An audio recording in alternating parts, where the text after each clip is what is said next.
दोस्तों, अगर आप भी महेंद्र सिंह धोनी को एक महान खिलाड़ी मानते हैं तो हमारे इस वीडियो को लाइक जरूर कीजिएगा। दोस्तों, वानखेड़े में मचाया है मुंबई ने कोहराम, खौफनाक बल्लेबाजी के दम पर मचाई है इस कदर तबाही, खून के आंसू रोने को मजबूर हो गया चेन्नई का हर एक गेंदबाज। तो आखिर कैसे अपने घरेलू मैदान पर छाई है मुंबई इंडियंस की टीम। गेंद और बल्ले के बीच हुए जबरदस्त घमासान में कैसे चेन्नई ने किया ऐतिहासिक पलटवार। आईपीएल 2023 के सबसे बड़े घमासान में क्या कुछ हुआ जिसने देखने वालों के रूह तक खपा दी। इस महामुकाबले की पूरी हाईलाइट हम आपको दिखाएंगे, लेकिन उससे पहले आपको क्या लगता है कि महेंद्र सिंह धोनी और रोहित शर्मा में सबसे महान कप्तान कौन है? हमें नीचे कमेंट करके जरूर बताइए। दोस्तों, वानखेड़े के ऐतिहासिक मैदान पर पूरी दुनिया की नजरें टिकी हुई थी, क्योंकि आईपीएल की दो सबसे बड़ी टीम है मुंबई के सामने चेन्नई एक दूसरे से घमासान करने के लिए तैयार थी। धोनी और रोहित के बीच की जंग देखने के लिए पूरा स्टेडियम खचाखच भरा हुआ था। इस महामुकाबले में जब सिक्का उछला तब गिरा महेंद्र सिंह धोनी के पक्ष में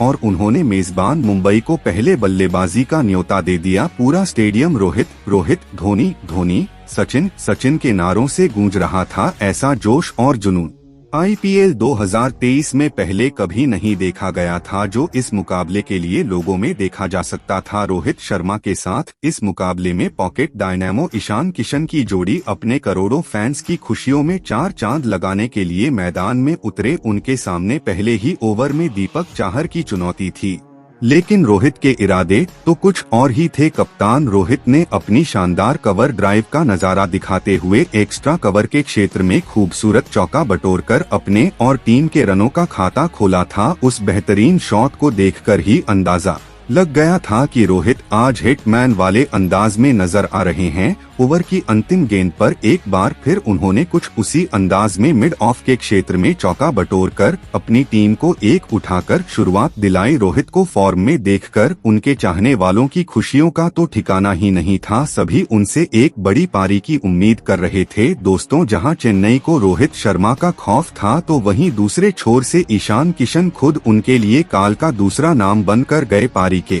तीसरे ओवर में धोनी ने अपने अफ्रीकी खिलाड़ी पर भरोसा जताया, लेकिन इस छोटे से खिलाड़ी ने इस भारी भरकम गेंदबाज की धज्जियां उड़ाते हुए एक नहीं दो नहीं बल्कि लगातार 3 चौके जड़कर महेंद्र सिंह धोनी के भी पसीने छुड़ा दिए थे। वानखेड़े के मैदान पर नीला समंदर उमड़ पड़ा था। इन दोनों खिलाड़ियों ने 3 ओवरों में ही 10 के धंधे से अपनी टीम को 30 रनों तक पहुंचा दिया था। चेन्नई के गेंदबाजों को विकेटों की तलाश थी, लेकिन इन दोनों ने महेंद्र सिंह धोनी के सभी अरमानों पर पानी फेर दिया था। उनकी विस्फोटक बल्लेबाजी देखकर ऐसा लग रहा था कि ये दोनों आज तो इतिहास रचने के इरादे से मैदान में उतरे हैं। गेंदबाजी में वापसी करने वाले तुषार देशपांडे को हिटमैन ने बताया कि आखिर उन्हें क्यों दुनिया का सबसे खतरनाक ओपनर माना जाता है। पहली गेंद पर रोहित ने पॉइंट के ऊपर से इतना शानदार छक्का लगाया कि देखने वाले भी मोहित हो गए। सचिन तेंदुलकर से लेकर पूरा स्टेडियम रोहित के उस छक्के पर भौचक्का रह गया था। लेकिन दोस्तों, एक बार फिर मुंबई फैंस को निराशा हाथ लगी। तुषार देशपांडे ने गेंदबाजी में वापसी करते हुए ही रोहित शर्मा को कहीं छोड़कर मुंबई आर्मी को करारा झटका दिया था। कप्तान रोहित शर्मा इतने अहम मुकाबले में 13 गेंदों पर 3 चौके और एक शानदार छक्के की बदौलत 21 रन बनाकर वापस लौट गए। उनके आउट होने के बाद अब मैदान में कोहराम मच आने के लिए आ चुके थे। कैमरन ग्रीन शुरुआती कुछ ओवरों में पिटाई होने के बाद चेन्नई ने ठीक ठाक वापसी कर ली थी। लोगों को इन दोनों ही टीमों के बीच एक रोंगटे खड़े कर देने वाले मुकाबले की उम्मीद थी और इसकी शुरुआत भी हो चुकी थी। गेंद और बल्ले के बीच जबरदस्त घमासान देखा जा सकता था। विकेट गिरने के बाद जहां चेन्नई सोच रही थी कि भाई मुंबई पर दबाव बना लेगी, तो ईशान किशन तो कुछ और ही सोचकर